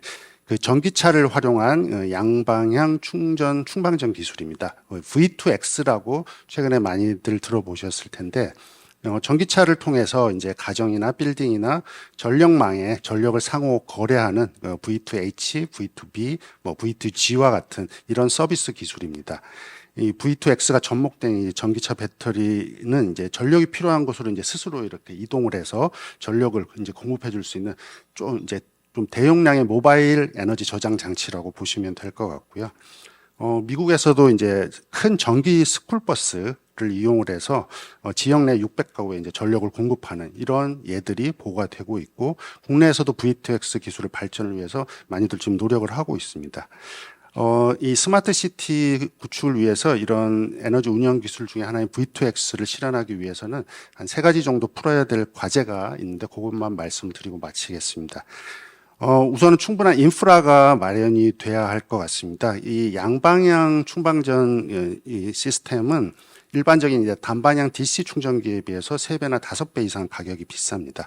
그래서 정부의 지원이라든지 비즈니스 모델 정립이 필요하겠고요. 이 전기차뿐만 아니고 이런 양방향 충전기 같은 것들은 제조사들이 굉장히 다양하고, 이게 호환이 되기 위한 표준화, 상호 운영성, 이런 것들이 필수적으로 지금 동반이 돼야 될 것 같습니다. 그리고 마지막으로는 이 V2X에서는 이제 배터리 수명 관리, 안정성이 굉장히 중요하고요. 배터리를 관리하는 배터리 매니지먼트 시스템이라든지, 최근에 이제 각광받고 있는 이제 전고체 안정성 배터리, 그 장수명 배터리들에 대한 그런 상태와 성능을 유지할 수 있는 그런 기술들이 요구가 될 것 같습니다. 네, 이상으로 이제 제가 오늘 말씀드릴 수 있는 것들은 그 에너지와 관련된 스마트 시티 구축을 위한 어떤 기술적인 측면에 대해서 말씀을 드렸습니다. 네, 이상입니다. 예. 김동완 교수님 감사드리고요. 공학칼리문 포럼의 특징 중에 하나가 패널 분들께서 발표자 못지않게 자료를 준비해 오신다는 점입니다. 아마 다른 포럼에서는 이런 모습을 볼 수 없는데 저희 포럼은 그만큼 패널 토론자 분들과 기조 발표자 분들이 뭐 자료 준비를 잘해 주시고 그리고 거기에 대해서 전문적인 식견을 말씀해 주시는 그런 분들이 좀 차별화된다고 생각했습니다. 김동완 교수님 말씀 중에 전 세계 CO2 배출량의 70%가 도시에서 생성된다는 말씀이 귀에 번쩍 들어왔습니다. 그리고 김동완 교수님이 건축공학을 전공하고 계시지만 이 도시적 차원에서 에너지 운영 기술 이쪽에 매우 특화된 연구를 하고 계시다. 그리고 넷제로 스마트 시티 핵심은 에너지 저장 기술을 얼마나 효율적으로 이 도시 안에 담느냐, 뭐 그 문제에 달려 있다라는 생각을 해보게 됐습니다.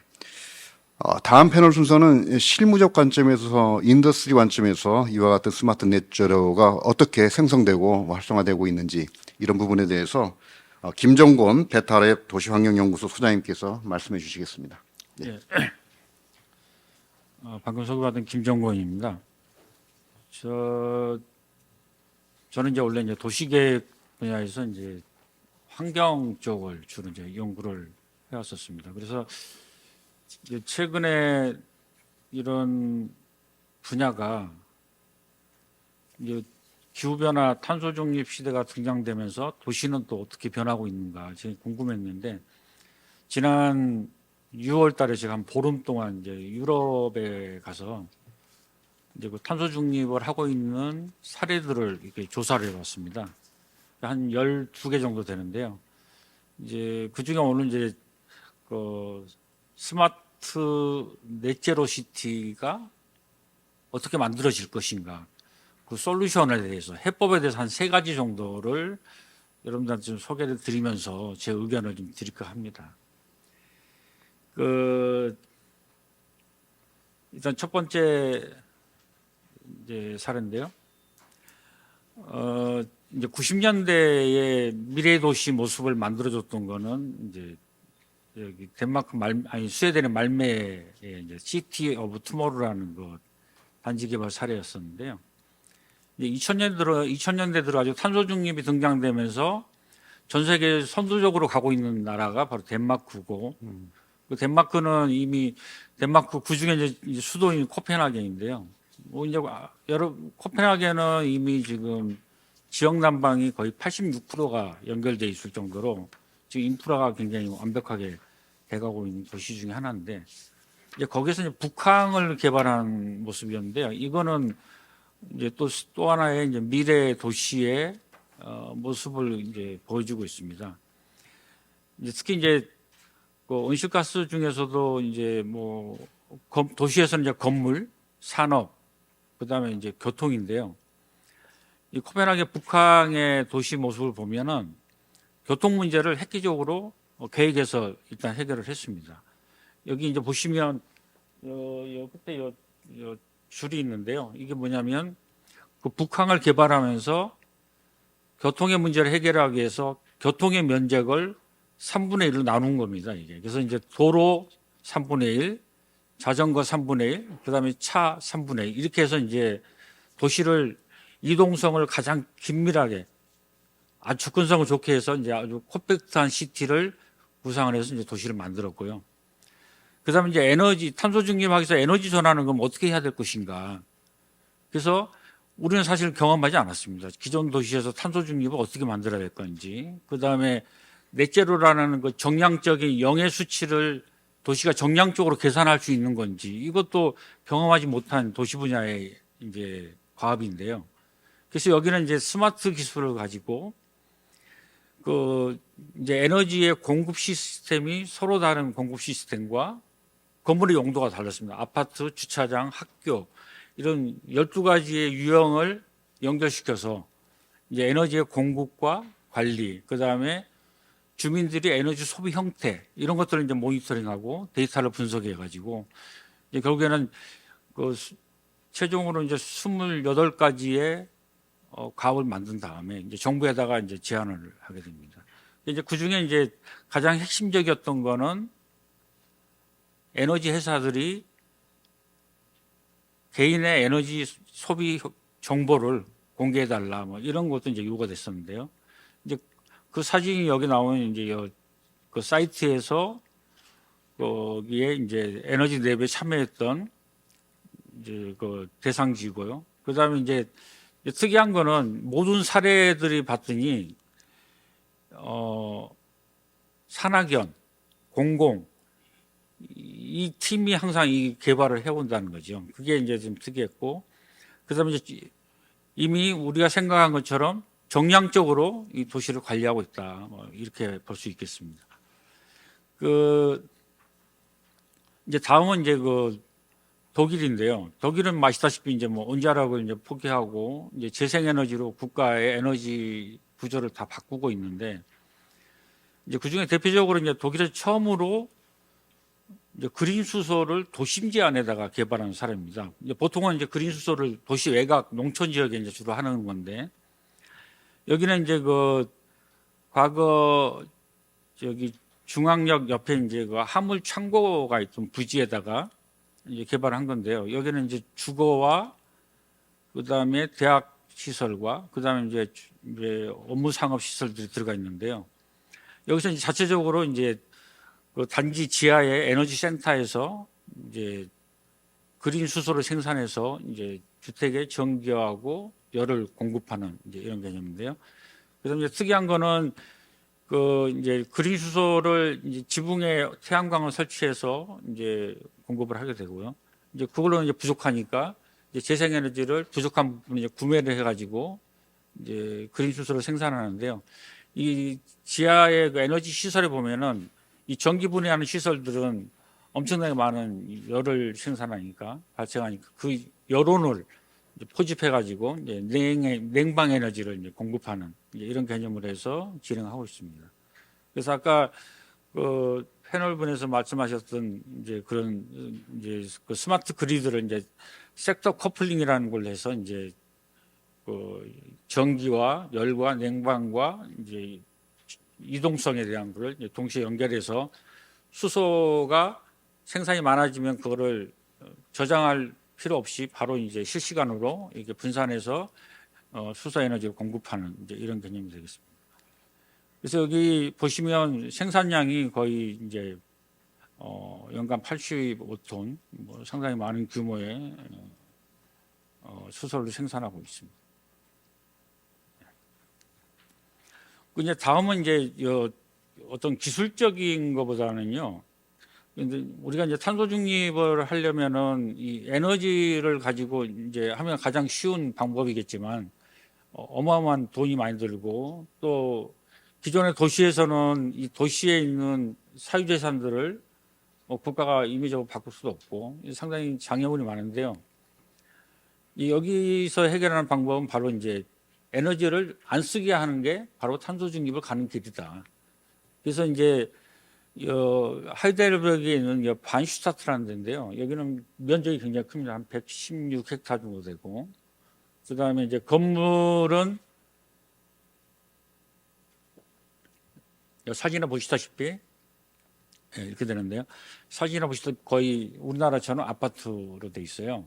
아파트로 돼 있는데 이제 건물의 높이는 한 5층 정도 되는데요. 5층, 6층이 되는데 우리가 건물의 에너지 효율을 보면은 면적 대비 볼륨을 보면 패시브 하우스에서 기준으로 봤을 때는 면적과 볼륨을 봤을 때 에너지 효율이 가장 높은 거는 4층, 5층 정도의 높이랍니다.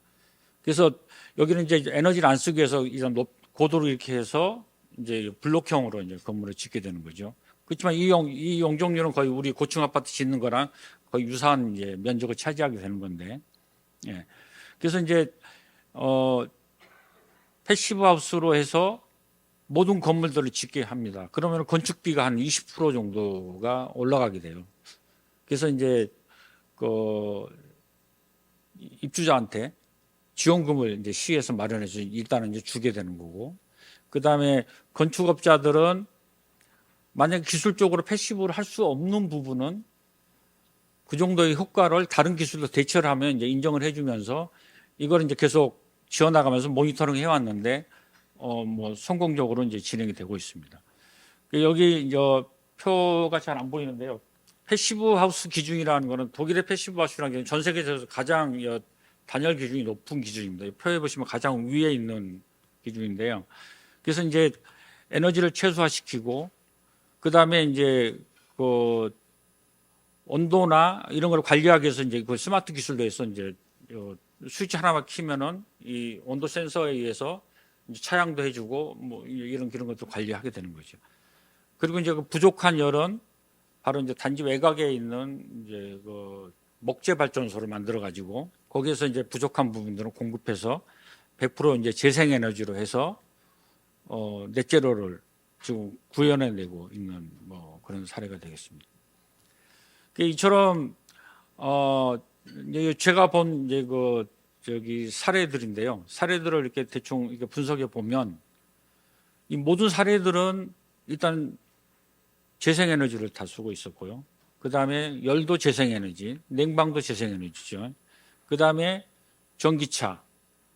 그리고 이제 우리가 간과하고 있는 게 뭐냐면 참여죠. 주민의 참여하고 그 다음에 산학연의 참여를 가지고 한다는 거죠. 그리고 이제 더 중요한 거는 이제 이런 개발 사례들마다 자체적으로 에너지 센터를 가지고 있어요. 그래서 거기서 이제 에너지를 관리하고 하는데 이제 우리하고 비교해 봤을 때 이제 크게 다른 게 뭐였냐면요. 유럽은 모든 에너지를 민영화가 돼 있어서 개인이 회사를 고르게 돼 있습니다. 그리고 유럽연합은 그 에너지 회사는 시장 점유율이 20%를 못 넘게 이렇게 법적으로 규제를 하고 있습니다. 그러다 보니까 이제 에너지 회사들이 경쟁이 되면서 계속 재생에너지를 생산해서 공급하는 이렇게 해서 소비자한테 선택권을 주게 하는 거고요. 그다음에 이제 최근에 집주인은 이제 지붕에다가 태양광을 설치하면 전기를 생산하니까 전기 비용이 줄이는데 세입자들은 그런 혜택이 없지 않습니까? 그래서 이제 독일 뭐 스위스 이런 데서는 세입자도 그 재생에너지에 투자할 수 있는 법을 만들어서 이제 세입자도 그런 혜택을 보게 하고 그래서 다양한 기술과 오늘 그 이제 우리 이제 김세영 교수님 발표와 두 분의 패널 분들의 그런 얘기들이 실제 지금 유럽에서는 현장에서 적용돼서 실제 지금 현재 100%의 넷제로를 실현하고 있더라. 뭐 이런 사례를 봤습니다. 그래서 우리도 지금 현재는 우리는 이제 시작 단계지만 아마 우리도 이제 이런 사례처럼 우리도 이제 다양한 이 전문가 그룹과 공사가 같이 뭉쳐서 이렇게 협력해서 한다면은 아마 조그마한 돌파구를 찾지 않을까 싶습니다. 네, 감사합니다.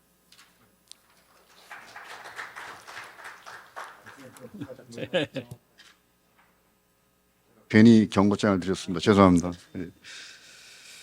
예, 김종건 수장님께서 실무에 계시니까 아무래도 이 손에 잡히는 말씀을 많이 해주신 것 같습니다. 그 유럽의 탄소 중립 실증 사례 12개 재밌네요. 굉장히 재밌고 손에 잡히는데요. 몇 가지 특징을 공통적인 분모를 잘 요약해 주신 것 같습니다. 제 수준에서 이해해 본다면 재생에너지 기반으로 가야 된다. 그리고 아까 패시브 이야기 나왔는데요. 건축물 에너지 효율화에 타겟을 맞춰야 된다. 그 다음에 자동차를 비롯한 이동 수단의 전동화가 뒷받침이 돼야 된다는 점. 그리고 톱다운이 아니라 산학연 그리고 주민 참여까지.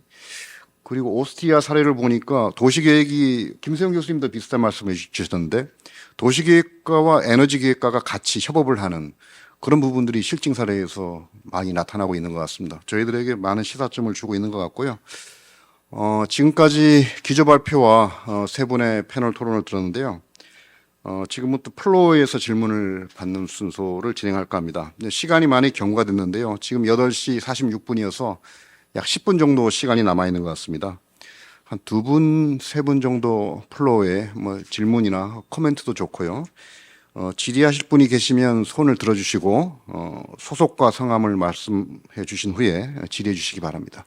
마이크 준비해 주시고요.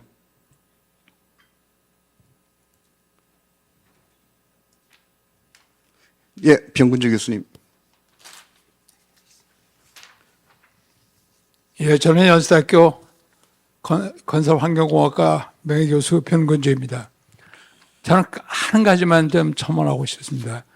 요새 우크라이나하고 이스라엘 팔레스타인을 보면 안보 문제가 반드시 고려되어야 될 것 같아요. 미래 사회는. 이게 하루 저녁에 5,000발씩 9,000발씩 때려치는데 이 환경을 고르지 않고 무슨 스마트 시티고 제로 시티고 문제가 아닙니다. 이거는. 그 배려를 좀 해주시기 바랍니다. 예, 알겠습니다. 보다 근원적인 말씀을 해주셔서 답변은 필요 없으시죠, 교수님? 예, 뭐 여러 가지 그 미래적인 이야기도 중요하지만 현실적인 안보 문제에도 관심을 가져야 된다라는 말씀을 해주신 것 같습니다. 예, 얼굴이 잘 안 보이는데요. 이봉남 교수님이시죠? 예. 예, 서울대 이봉남입니다. 지금 이 세 분이 발표하시고 토론하신 내용이 현재 우리가 당면한 문제가 기존에 있는 도시에서 생겼던 문제를 해결하려고 하는데 계속 신도시나 신설비 쪽으로 가거든요.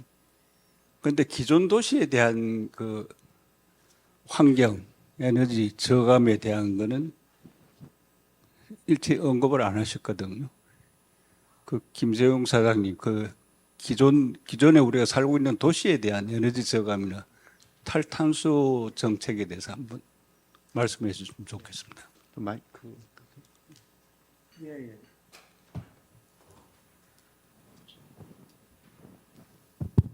예, 이봉남 교수님께서 기존 도시의 에너지 저감은 이제 어떤 노력이 있느냐라고 이제 말씀 주셨고요. 예. 근데 실제로 이제 일을 하다 보면은 기존 도시 고치는 것보다 신도시 만드는 것이 즐겁다 보니까 이제 주로 많이 하게 되는데 실제로 기존 도시에 대한 이러한 노력들도 없을 수가 없습니다. 그 예를 들어서 최근에 이제 지난 정부부터 시행하고 있는 그린 리모델링 사업 같은 게 있는데 조금 이제 보완은 좀 필요합니다. 실제로 그린 리모델링이 처음에 들어왔을 때 몇 년 한 3년쯤 된 걸로 제 기억합니다만은 많은 그 착오가 있었어요. 그러니까 뭐 여러 사업들이 있고 예산도 꽤 많이 투입됐었지만은 아까 김정건 소장님이 말씀하신 주택을 패시브로 바꿨을 때 보조금을 주고 뭐 이런 일들을 초기에 많이 했었죠. 그러니까 이제 어떤 시행착오가 나냐면은 패시브 하우스로 하면은 공사비는 좀 들지만은 나중에 한 몇 년 지나면 이제 회수가 되거든요. 관리비가 줄어드니까. 근데 문제는 기존에 가구를 쓰시던 분들이 그 가구가 안 들어가는 거예요. 벽이 두꺼워지니까.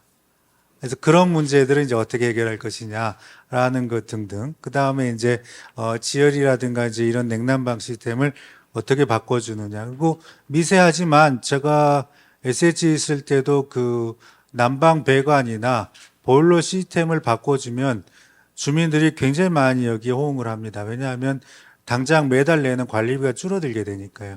그래서 기존 도시는 대대적으로 바꾸기는 어렵지만은 여러 가지 소소한 노력들이 지금도 되고 있다는 걸 말씀을 드리겠습니다. 네, 감사합니다. 예, 김종훈 회장님. 마이크 부탁합니다.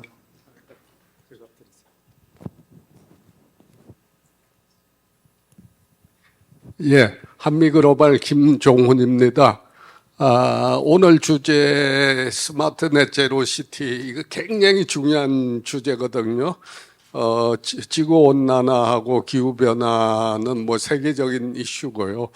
미국의 건축가 모임인 AIA 같은 데는 2030년까지 넷제로를 달성하겠다고 선언을 하고 건축 설계 단계에서 굉장히 열심히 넷제로를 성취하기 위해서 노력하고 있습니다. 그래서 지속적으로 이 주제를 다루어 주셨으면 좋겠고, 한 가지 좀 부탁을 드리고 싶은 거는 처음에 국토포럼이 창립될 당시에 한반도 국토포럼이라는 네이밍을 하기로 했었는데 그 의미는 뭐냐면 우리가 통일 한반도를 미리미리 좀 준비하고 대비를 해야 되겠다. 그런 생각에 의해서 한반도 국토 포럼 또 통일 한반도를 대상으로 우리가 포럼을 만들어 보자 이런 취지였기 때문에 1년에 한 번 정도는 북한을 포함한 한반도 국토에 대해서 우리 미래 국토 포럼에서 다루어 주셨으면 하는 게 제가 이제 처음에 창립 당시에 관여한 사람으로서 바람입니다. 이상입니다. 예. 김정은 회장님 말씀처럼 이 포럼의 아이덴티티 문제인 것 같습니다.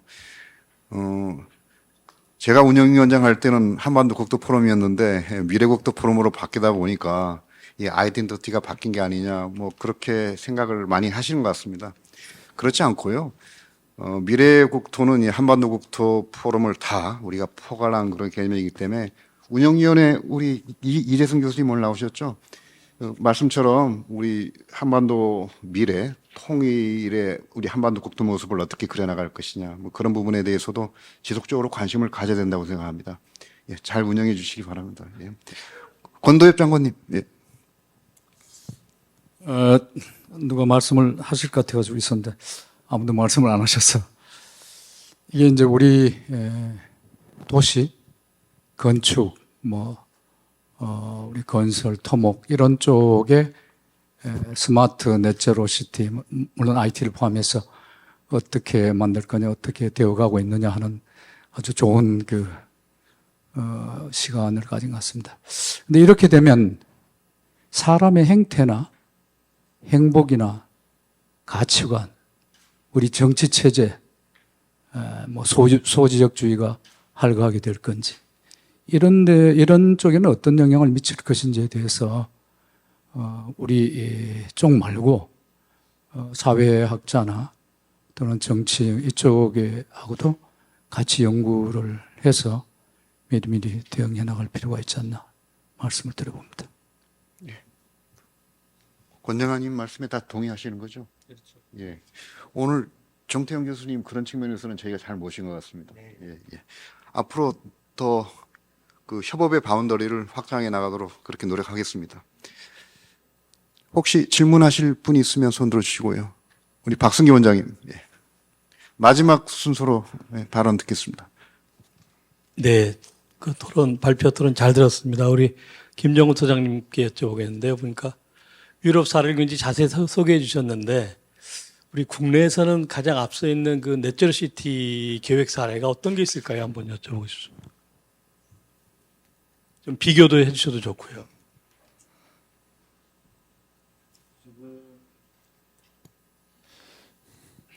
지금 제가 지금 환경부에서 지금 그 넷제로 사업을 지금 연구하면서 지금 도와드리고 있는데요.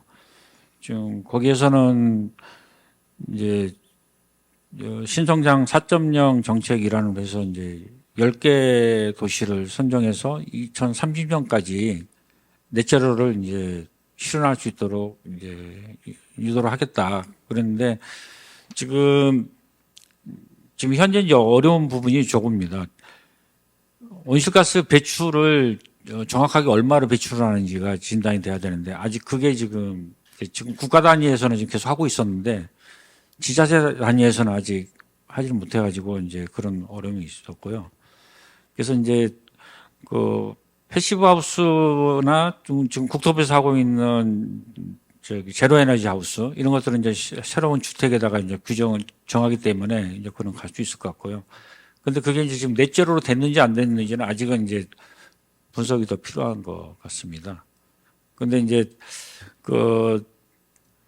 다만 이제 해외 사례하고 뭐 국내하고의 차이점은 제가 보기에는 이제 저도 이제 연구를 하는 사람이지만 어떤 기술력이나 이런 것보다는 제도적인 부분인 것 같아요. 그러니까 선진국도 아무리 돈이 많아도 제도가 만들어지면 지원금이 나오지 않으면 지원 제도가 없으면 지금은 기존 건물들을 이렇게 바꿀 수도 없고 그다음에 새로운 건물들도 아까 좀 사례에서 봤듯이 이제 사비가 많이 드니까 공사비가 많이 드니까 그거에 대한 대안도 같이 마련돼서 이렇게 진행되지 않으면 국내에서는 상당히 어렵지 않을까 싶습니다.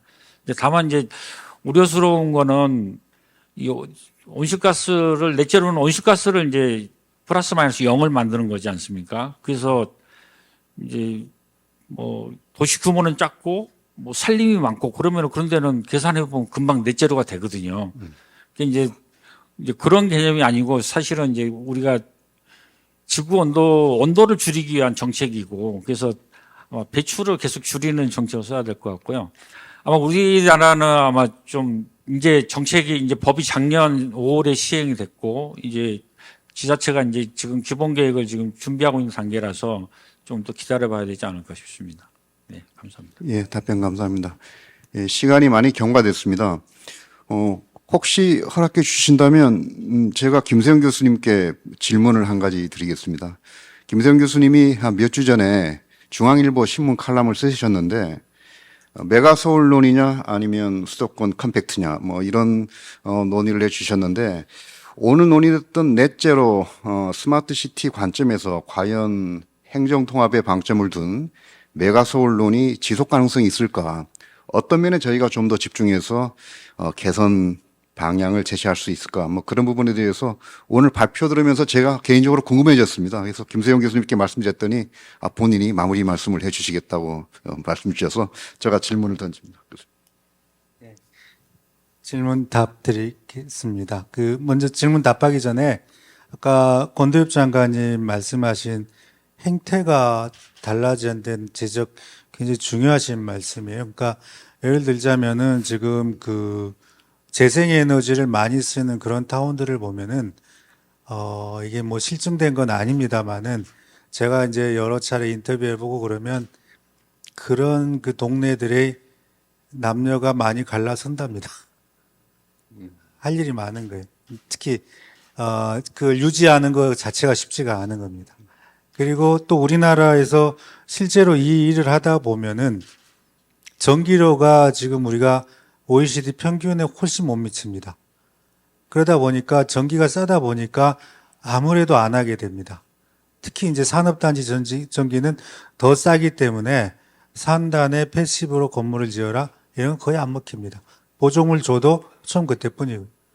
자, 그래서 전기를 그러면 어느 정도는 올려야 되는 게 적정하냐? 이거 이제 학자들마다 뭐 다양합니다만은 일단 OECD 평균 정도 가려면 지금보다 한 50%쯤 올려야 되는 걸로 나와 있습니다. 그러니까 그런 기반이 부지런해야 되고, 자기가 어떤 철학을 갖고 있어야 되고, 그 다음에 전기료라든지 뭐 이런 것도 이제 인프라가 돼야 되고, 그래야만이 이제 그런 움직일 수 있는 조건이 되는 거고. 근데 두 번째는 이제 제가 조금 긍정적으로 보는 거는 아까 그래서 이제 올인빌 이런 트렌드를 보여드린 건데 지금 젊은 세대들이 그 이동량이 굉장히 많이 줄어듭니다. 그리고 많은 거를 동네에서 다 해결하거나 집에서 해결하려고 하는 이러한 경향들이 실제로 이제 파리 같으면은 15분 도시나 뭐 이런 걸로 먹히게 이제 나타나는 거니까 15분 도시는 이제 파리 시장이 이제 얀 이달고가 15분 안에 모든 걸 다 갖춰보자. 이래가지고 시작한 건데 실제로 그 에너지 저감의 효과가 꽤 많이 나타나고 있습니다. 그래서 이런 부분들을 그러면은 얼마나 공공하고 민간에서 서포트 해줘가지고 만들어주냐. 그래서 아까 다이어그램으로 보여드렸던 분산의 개념을 그런 식으로 도시 구조를 바꿔야 되는 시점에 이제 우리가 왔다. 우리는 사실 그동안 확장만 거듭해왔지 그런 생각은 한 적이 없어요. 그래서 그런 관점에서 보면은 최근에 이제 메가서울 논쟁은 사실은 첫 단추가 조금 이 논의 자체는 굉장히 유용합니다. 유용한데 행정 면적의 확대로 보는 거는 첫 단추가 좀 잘못 끼워주고 불필요한 논의가 지금 되는 걸로 보여져요. 그래서 그런 관점에서 이제 칼럼을 쓴 건데 실제로 이제 그 외국에서 이제 또는 학술적으로 볼 때 우리 수도권을 다 하나의 도시로 보지 뭐 서울, 경기, 인천으로 보지는 않습니다. 그래서 덩치로만 보면은 세계 5등 안에 드는 커다란 덩치인데 문제는 그게 효율이 워낙 없다 보니까 제 기능을 발휘를 하지 못하고 있는 거고 오히려 군사를 좀 빼야 되는. 그래서 제가 조금 요새 우려스러운 부분은 내년 이제 4월에 총선인데 아마 내년 총선 지나면 수도권의 의원 수가 더 많아질 것 같아요. 비수도권보다. 그래서 지금까지는 수도권 의원이 더 적다 보니까 수정법이나 이런 것들이 유지가 됐었는데 아마 내년 총선이 지나고 나면은 오히려 그 수도권 집중이 심화될 가능성이 굉장히 커진다. 그래서 이런 것들을 어떻게 이제 대처를 해야 되는지 굉장히 이제 그런 부분이 좀 우려가 되고 그 다음에 한 교수님이 말씀하신 넷제로 측면에서는 아까 제가 시간이 없어서 길게 설명 못 드렸습니다만은 도시 구조 자체를 바꾸는 작업, 이제 보다 더 컴팩트하게 가고 보다 분산시키고 뭐 파리처럼 뭐 15분 도시는 우리가 못할지언정 지하철이나 도보를 중심으로 한 이미 그런 경향은 젊은 사람들한테 나타나고 있거든요. 그거를 훨씬 더 인카리지 시켜가지고 그렇게 쪼개주는 방향으로 가지 않으면 안 된다. 그래서 저도 지금 노후계획도시 재건축하고 3기 신도시에 그러한 개념은 부분적으로 지금 도입하는 방향을 하고 있고요. 다만 계산은 아직 못 해봤어요. 어느 정도 넷제로 측면에서 효율이 나. 근데 이제 뭐 얼핏 이렇게 개념적으로 봐도 뭐 훨씬 더 차이가 날 거는 명확한 거고요. 그래서 최근에 메가 서울 논쟁보다는 컴팩트 서울이나 컴팩트 수도권 논쟁이 훨씬 더 시의적절하다라고 말씀을 드리겠습니다. 감사합니다. 예, 감사합니다. 혹시 추가적으로 질문할 사항 없으시죠? 예, 지금 시간이 9시 3분을 지나고 있습니다. 이제 오늘 포럼을 마무리해야 될 시간이 된 것 같습니다. 예, 오늘 준비된 주제 발표, 패널 토의, 그리고 질의응답을 모두 마치겠습니다. 오늘 여러 가지 그 정책적 대안과 그 솔루션들이 제시가 된 것 같습니다. 오늘 발표로 사장되지 말고 우리 공학관리원 그 미래국토 포럼 운영위원을 중심으로 오늘 제시된 여러 가지 의견들이 정책 발간집이나 이슈 페이퍼 이쪽으로 좀 정리가 돼서 뭐 정부 당국과 긴밀한 소통 체계를 유지해 나갔으면 좋겠습니다. 예, 오늘 좋은 발표를 해주신 김수용 사장님과 세 분의 패널 분께 다시 한번 박수 부탁드립니다. 예. 예, 이상으로 제38회 미래국토 포럼 포럼 순서를 마치겠습니다. 대단히 감사합니다. 고맙습니다.